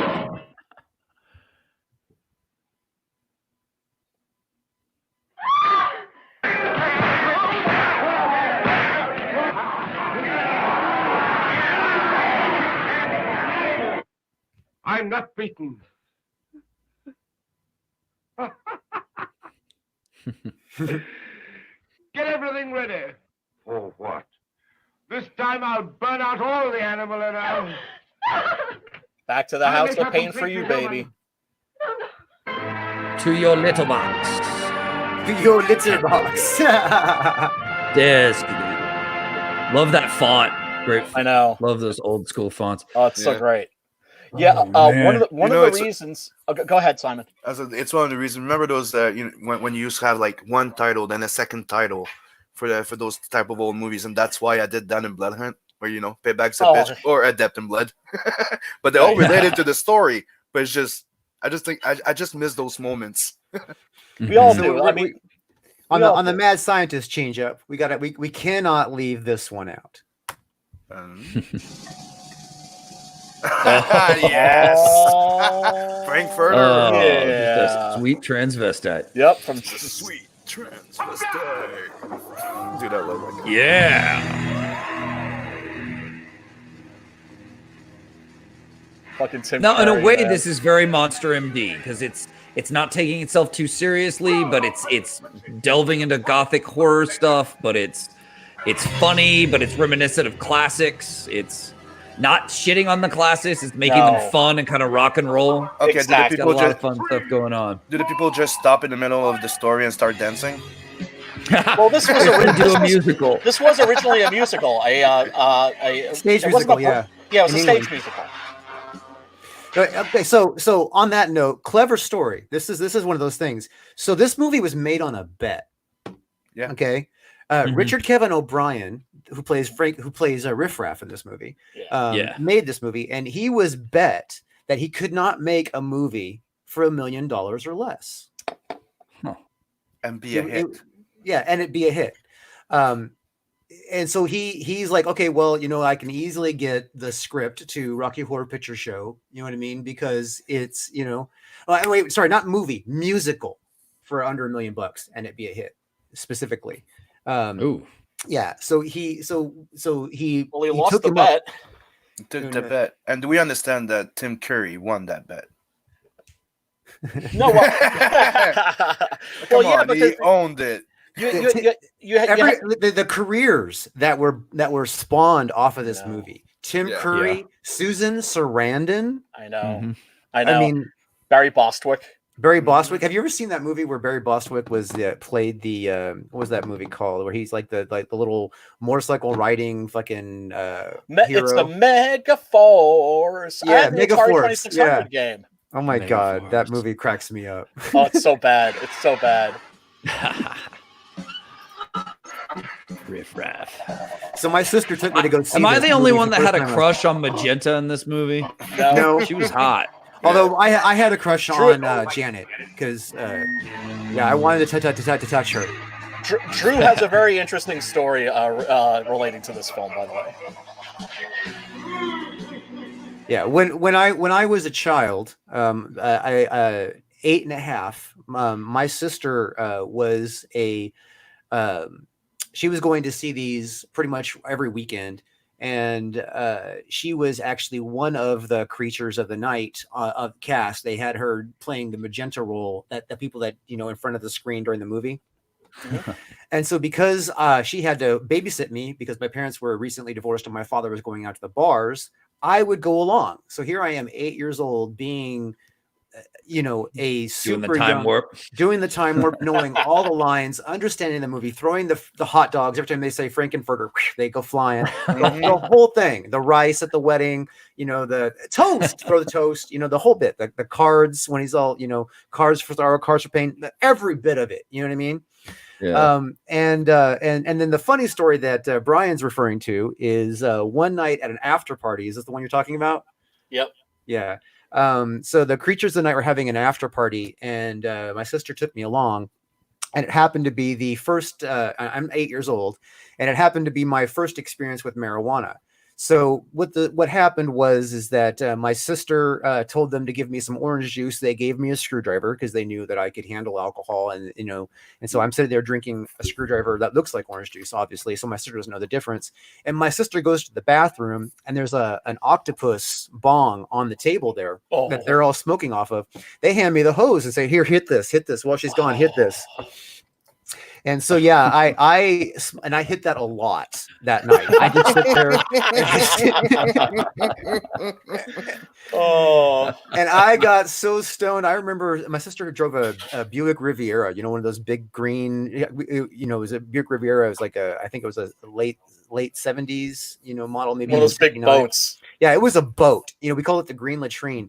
And I was laying on the back seat. I could fully stretch out. I just remember thinking like how funny I felt, and I was just thinking about crazy stuff. And I remember I was just completely like stoned out of my mind, not knowing what it was like to be stoned. So I didn't know I was stoned, Yeah, so that is like one of those experiences I can totally associate to the corruption of my childhood and Rocky Horror Picture Show.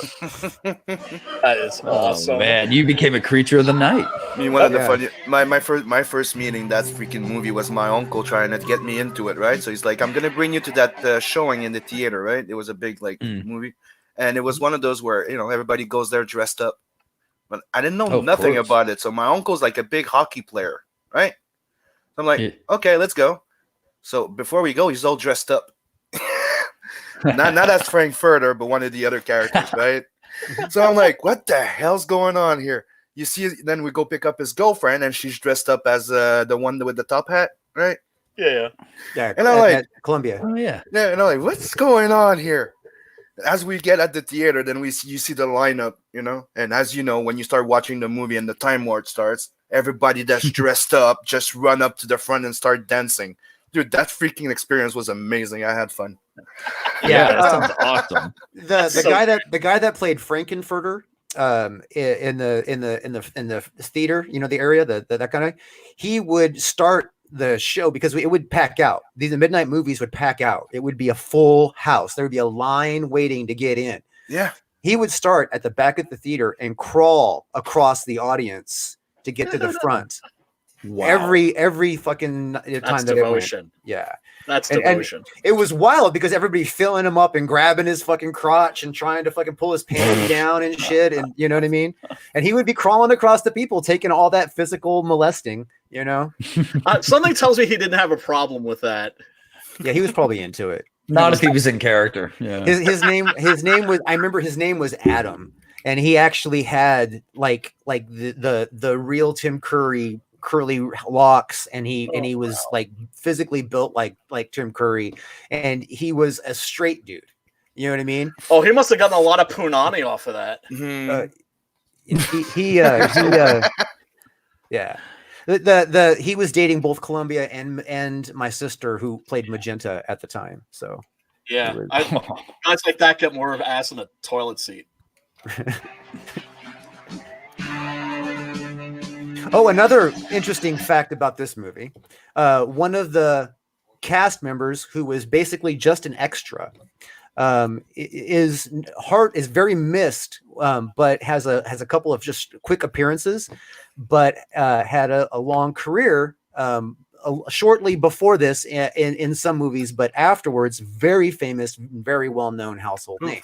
Meatloaf? No, Paul Rubens. That's Oh yeah, Paul Rubens. He was part of the Groundlings, and he there's was a bunch he was one of the creatures of the night. Yeah, yeah, it's awesome.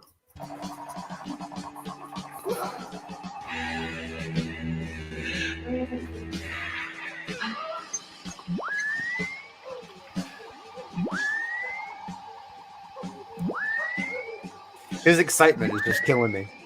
It's intoxicating. It's fun. It's part of Mad Scientists. We just like they're doing what we wish we could do. That guy would have done a great Joker. Well, it's like when we were when I was a little kid, it was like I caught the very tail end of like the monster culture era, where you could buy like little Mad Scientist kits and that sort of a thing. Mm-hmm. Yeah. I just saw his face and made the link. Do you think that Frank Miller actually drew him when he drew the Joker in The Dark Knight Returns? Because he actually looks like Frankfurter. Possible. I cannot watch this. I cannot watch this without hearing one thing in my head. Yes. Is it soup yet? It's soup.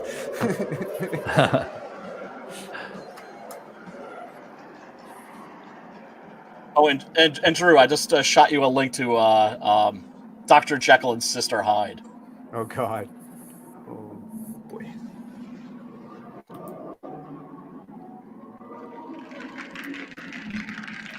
And of course, the Rocky character didn't sing his own songs. He had to lip sync Sword Damocles. Right, because he's a male model. Right. Jackpot.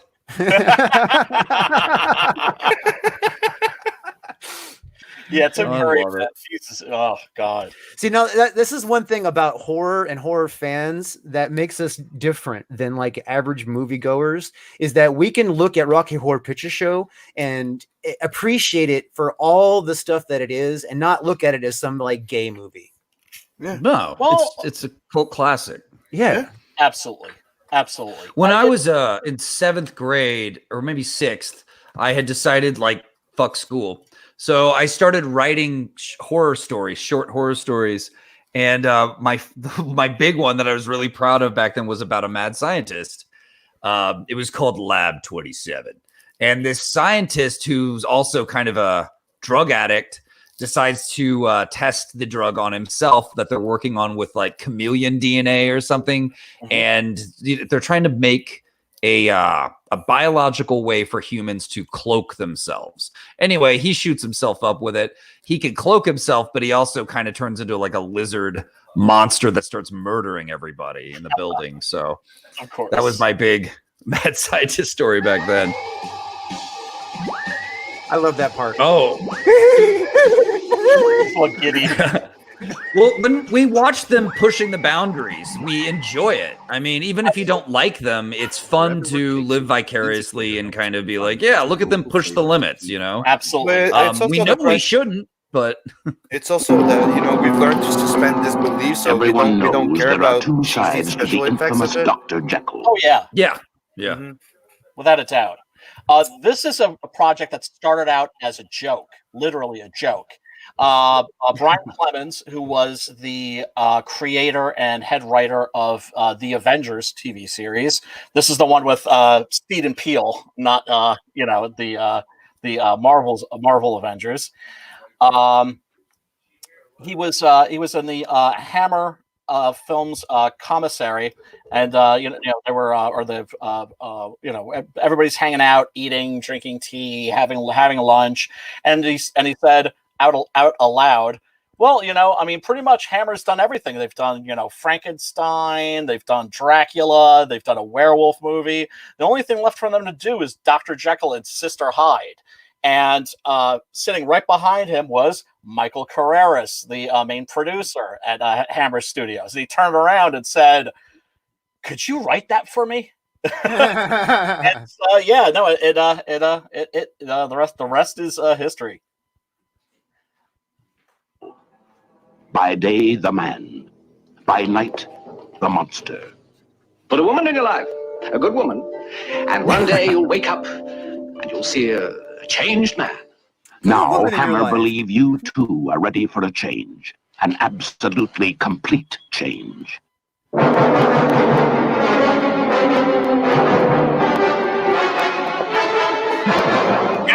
This is the testament of Dr. Henry Jekyll. Male. Male. Male.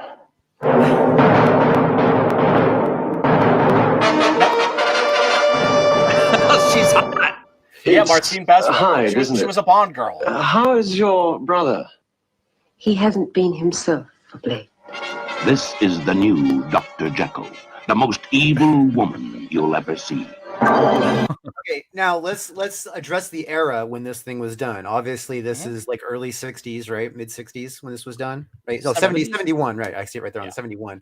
Okay, so it was a little bit more freeing of a time, you know what I mean? People were a little bit more open-minded, but it would have been like one of those movies that would have shocked a lot of straight-laced 1950s men. Because even though it's really a fucking chick in the movie and she's super hot and she's a Bond girl, right? They're thinking, oh my God, this is gay. This is gay. This is gay. Oh my God, I can't like this. I can't think she's hot. I'm gay if I think she's hot. You know what I mean? Well, what I love is that Ralph Bates and Martine Beswick look like they could be brother and sister.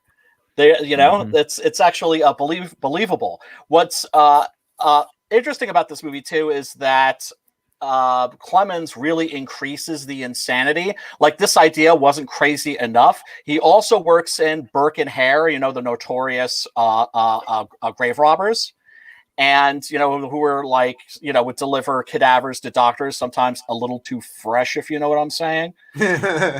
And Jack the Ripper.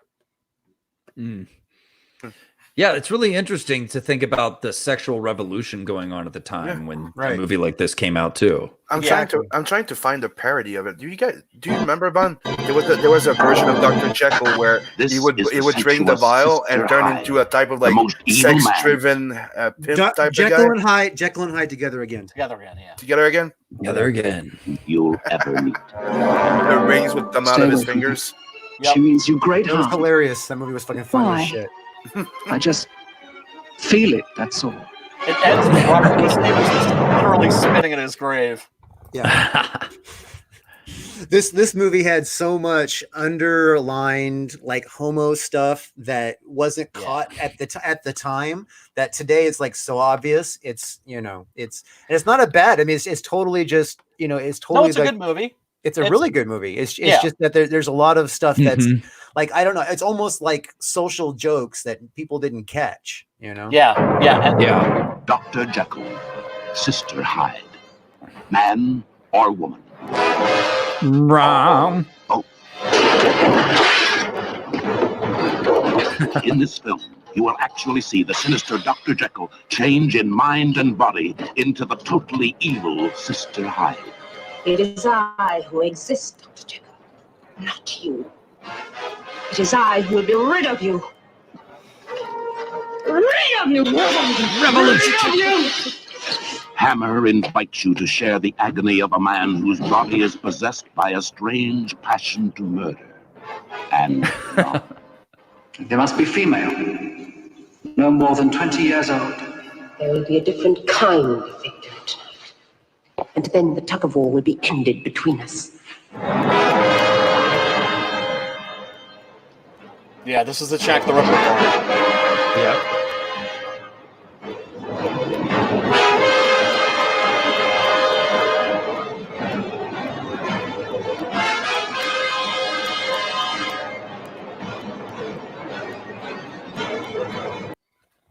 Yeah, super creepy. Right. This was one of 2 movies that Brian Clemens did for Hammer. The other one he also directed, and it's one of my absolute favorite movies. It's definitely my favorite Hammer movie, and that's Captain Kronos Vampire Hunter. If you haven't seen that, check that out. It is a freaking blast. Mm-hmm. Metal Movies Sweet, and Brewskis is talking about, it says love Hammer Dracula, most definitely. Yeah. Mary Riley was I guess. Not my favorite Oh yeah, I remember Jekyll that and Hyde one. movie. Yeah, that was like Jekyll and Hyde from the point of view of Hyde's Jekyll's charwoman. Metropolis. It was kind of boring, but yeah, a little. John Malkovich. Yeah, a good Hyde, but yeah, no, it's. I still think the 1932 Ruben Mamoulian movie is the best Jekyll and Hyde. Oh yeah. And of course, here we have Ro Twang, the definitive mad scientist from Fritz Lang's Metropolis. You'll notice how he has like a metal hand. Yep. So cool. That would go on to be a thing, and he has the wild hair. And he also has making a tropes. Yep. And they don't even know it. Yep. Well, I mean, that's always a sign of a classic. You know, it's right. It's one of the visuals that last go on to endure. Yeah. And usually those tropes existed before. They just were never on the big screen. They existed either in stories or in myth. Yeah. Myth. Right. And there's, I mean, so many stories are transferred strictly, person to person by word of mouth. You know what I mean? So yeah, I got to tell you guys very, very quickly when we have a chance the story of the real live mad scientist who was the inspiration for Frankenstein. Oh, nice. In fact, it's probably good to do that because this is just going to be like this. So. Yeah, you wanted to fast forward to where he starts ranting and, waving that metal hand around. Right. There's every indication that Mary Shelley and Percy Bysshe Shelley, who would go on to be her husband, they had sort of eloped while he was still married to Switzerland.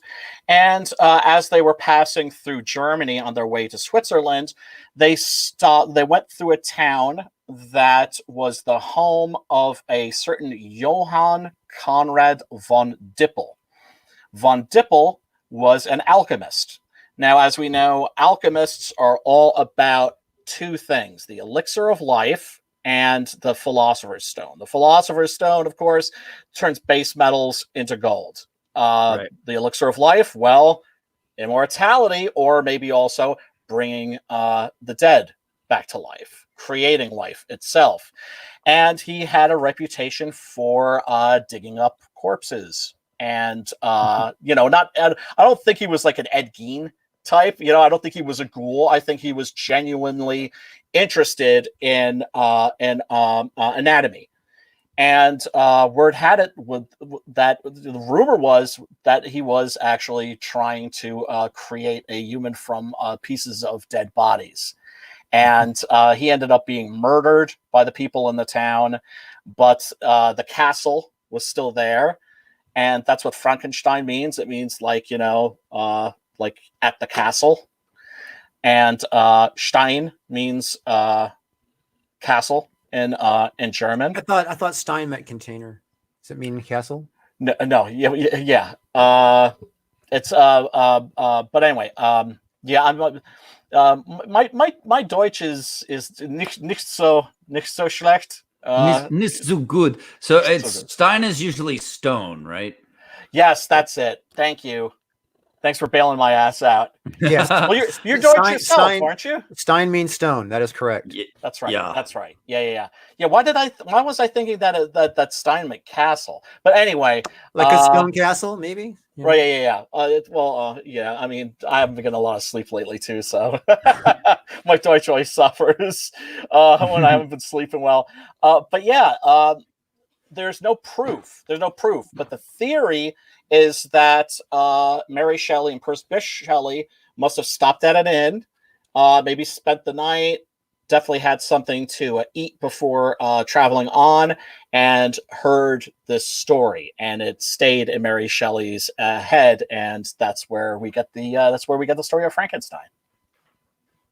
Right, and it was also her and her writers' circle were all trying to see who could write the scariest story. Yes. And she won the competition with that baby.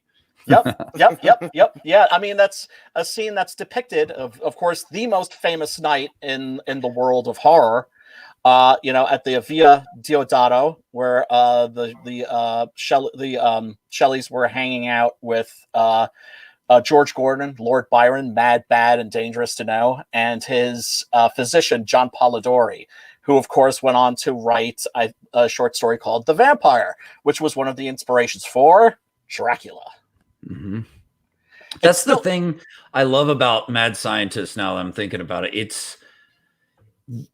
We are, as a species, are always going to keep pushing our technology, our desire for discovery further and further. It's never going to stop. That's not that curiosity in man. Yeah, it's never going anywhere. Yep. And it's always fun and interesting to remind all of us, really, that there's a real dark side to it. Absolutely. That there are limits, but even with all the Frankenstein stories in the world, there's still going to be scientists out there pushing and prodding and looking, daring to discover. And there was one mad scientist movie that I dropped from our list just because I don't like the actor anymore. Okay. And that's what's the name of that Johnny Depp movie that just came out recently where he makes himself a computer? What the hell was the name of that movie again?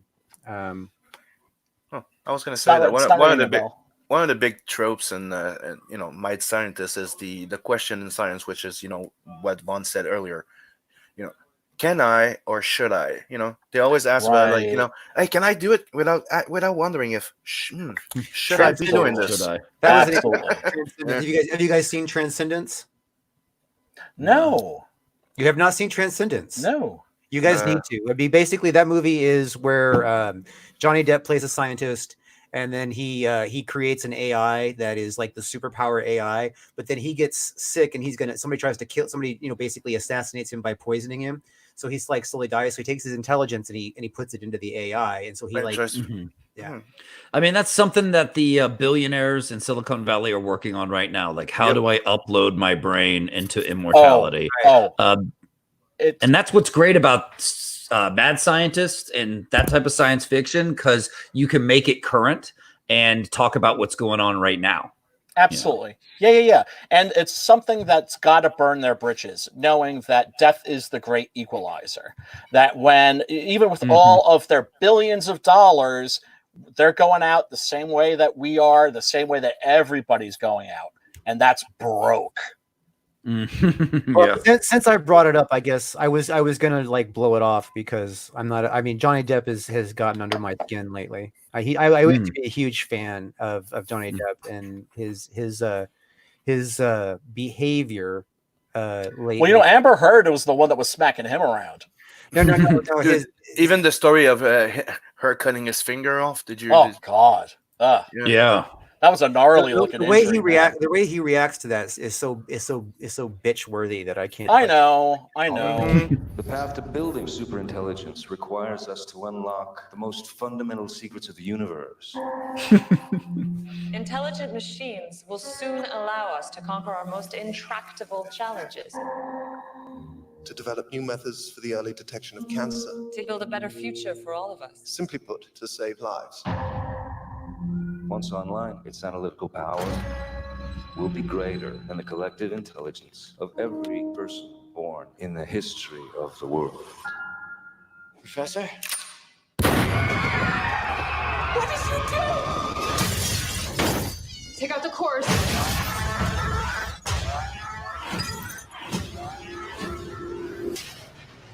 Revolutionary independence from technology, Rift.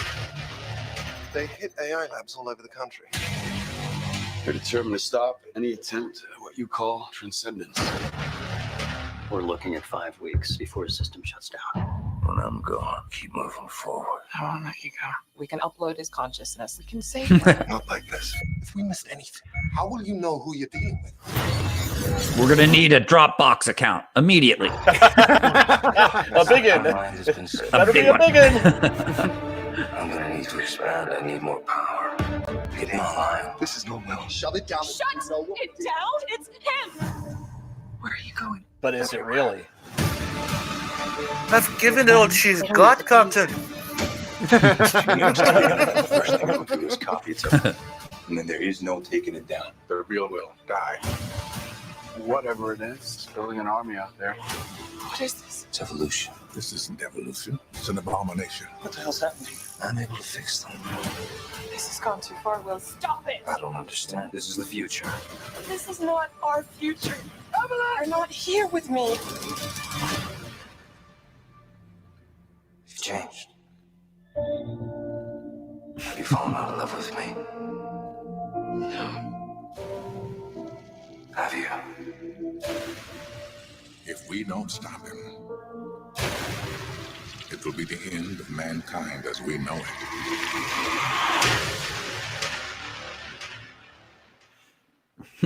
You know what it reminded me of in a funny way? The Lawnmower Man. You guys remember that one? Yeah, of course. Yeah, I love that movie. That's a great movie, Yeah, actually. that was a weird one. I mean, I liked it back in the day. I used to watch it all the time as a kid. He pretty much uploads himself to a virtual reality, doesn't he? Yeah. And it was a test. What's interesting about that one is how it has nothing to do with the original Stephen King story. It's nothing like it. Yeah. Right. We'd always talk about that as kids. Yeah. Yeah. Like in the Lawnmower Man, he's just an idiot with a lawnmower and he runs over gophers and eats them. Yeah. The Lawnmower Man, the idiot, is given increased intelligence through the Charlie, through the assistance of the computer. Right. Flowers for Algernon. Right. The short story, which was then turned into Charlie. But then it brings in all of these Stephen King elements, like the shop from Firestarter is in there. And, and then it starts going into like alchemy and the notion of psychic powers not being like something new, but an old part of the brain. It's just, it's packed full of ideas. It's a fun movie. It was one of the first horror movie with CGI animation in it. It was really basic, but it was cool. Yeah, well, remember it was also back then when they tried the first virtual reality that looked similar. I don't know if you guys remember it. You put the big visor on, and you'd have like a steps in front of you. Yeah. No, you just gotta go up, down, and up and down stairs like one of those mazes, and you'd hunt each other with guns, and you could see your hands and stuff. So, Comic Book Bob has a question for us. Okay, question. If you could have your brain put into a machine that hooked you into a simulation universe, ALA, a la The Matrix or Ready Player One, and it extended your lifespan indefinitely, would you do it? Hell no. I would. I would try it out, but I'd hope that I could unplug myself when the time is right. Right? or even time yourself out. If I could time myself out, I would do it. Yeah. There's a Black Mirror episode about this exact idea, and it's a very intriguing premise. At the same time, it's not something I would do because I think to myself, well, this isn't natural. And, I would want to experience the death process as a natural process, as natural as being born. But I also believe in the soul. So I believe that I'm going somewhere afterwards. I believe that we all do. That our souls are energy, and energy can't be destroyed. It can only move to another place. Yeah. On that natural thing, some people believe butt sex isn't natural. Just so you know. Hey man, anything that's warm and concave. On that note, let's talk some more Monster MD before we get out of here. And check out those perks, baby. Yeah, do like me, go back that book. Speaking of butt ramming, Monster MD, guys. The hit comic. This is my this is a labor of love. Making this comic made me a mad scientist. I have been 100% devoted and insane for this book for years, and we're finally getting close to finishing it and getting it in people's hands, and I cannot wait. This is the greatest thing I've ever made. And from here, it's only going to get bigger and better. I have new story ideas in the works already. This is a good mad scientist. He's the other side of the mad scientist coin that actually uses his insanity to help rather than play God or hurt people. So, or keep people captive, even though you do see him shoving a gigantic muzzle on a werewolf after decking him. He means well, I promise. He's just trying monsters are people too. Yep. That's right. That's right. Or they were once usually. So. And that, to me, that's what's so cool about them. They're the perfect outsider. They're an instant outsider to anything you write them in. And Wyatt, our main character, is human, but he's more like them than us in a way. He fits more in with them. And that's part of why I gave him that zombie arm. This reminds me of The Invisible Man, the Memoirs of Invisible Man with Chevy Chase when he's smoking and his lungs fill with the smoke. Yes, that's a movie I loved growing up and was definitely an influence on just some of the fun you can have with invisibility. That movie did it right, you know. Really cool stuff. When he pukes and you see it shoot up. That was a hysterical movie. Because it was the first time he saw something digesting inside of him and he pukes it up. And it totally grossed him out. That's perfect. Yeah. It was a great moment. But and Heidi was it was obvious that he needed, like, my first thought was he needs an invisible sidekick. And that just made everything that I came up with for this story kind of made me chuckle. And that's how I knew I was going the right direction. And then I was like, yeah, but let's make him not a dude. Let's make it a hot chick. That's kind of like you see her, but you don't. And I like to point out to everybody who's on the stream right now that, she's naked aside from that coat right there. Yeah, that's right. There's a lot of nudity in this. She's sitting there topless right here. You would not see them lungs. Nice lungs. Yeah, she has just gotten back from a nice brisk lake swim. He refuses to swim because he's treated some of the things that lurk in that lake. So yeah, this is just all around fun, but it definitely has its heartfelt moments. It's horror, it's gore, and so I mean, of course, I'm not showing that as much. I want you guys to be shocked and surprised, and there's so many cool things. I can't wait till people get to see it because I think it's gonna blow some minds. Some of my friends who know what happened, very close friends that I've shown the story in its entirety to, they're like, "Oh my God, it was right there the whole time and I didn't see it." So there's there's gonna be some really cool reveals, guys. I can't wait to get it in hands, and I really got to thank everyone for their support because without the fans, we are nothing. We would not have been able to pull this off. Nothing. We are jack shit without the backers. When do you think it'll start shipping? I don't know the exact date yet because we're finishing up colors, and my colorist, I'm telling her, like, please get me 5 pages a week. She was a little sick recently, so it's a little slower, but we have about 30 more pages and then we're done. So, and it's going to look beautiful. It's going to look beautiful. So folks, if you have to wait a little bit to get this, it's going to be worth the damn wait. So going back to sucker, like, stat. Definitely. Yes, thanks. Definitely back Monster MD. And on that note, also back Blood Hunt, back Six Gun Gorilla and Captain Love, please. And I am going to sign us off. So everybody, thanks for coming to Horror Talk every Monday, 5:15 Pacific, 8:15 Eastern, and the Central Mountain times don't really matter, but they're in there somewhere mathematically. So I'm kidding. If you live in Central and Mountain, your times matter. Okay. So thank you for coming, and we will see you next Monday. Have a bloody good night. Oh, wait. Do you want to tell them next Monday what we are doing, Brian, since it was your idea?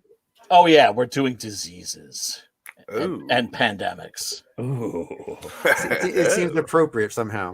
Well, yeah. And also remember, folks, horror movies are good for you. They're cathartic. Yep. You know, don't like you'll feel better after watching like 28 Days Later or Rabid or something. It's like that. metal. Promise It's you. like heavy metal. It's anger therapy. Yep. Yeah, there you go. You need to get that shit out of your system. Okay, bye everybody, and make sure you guys all go and follow Von Klaus on Twitter, and the link to Monster MD is in the description.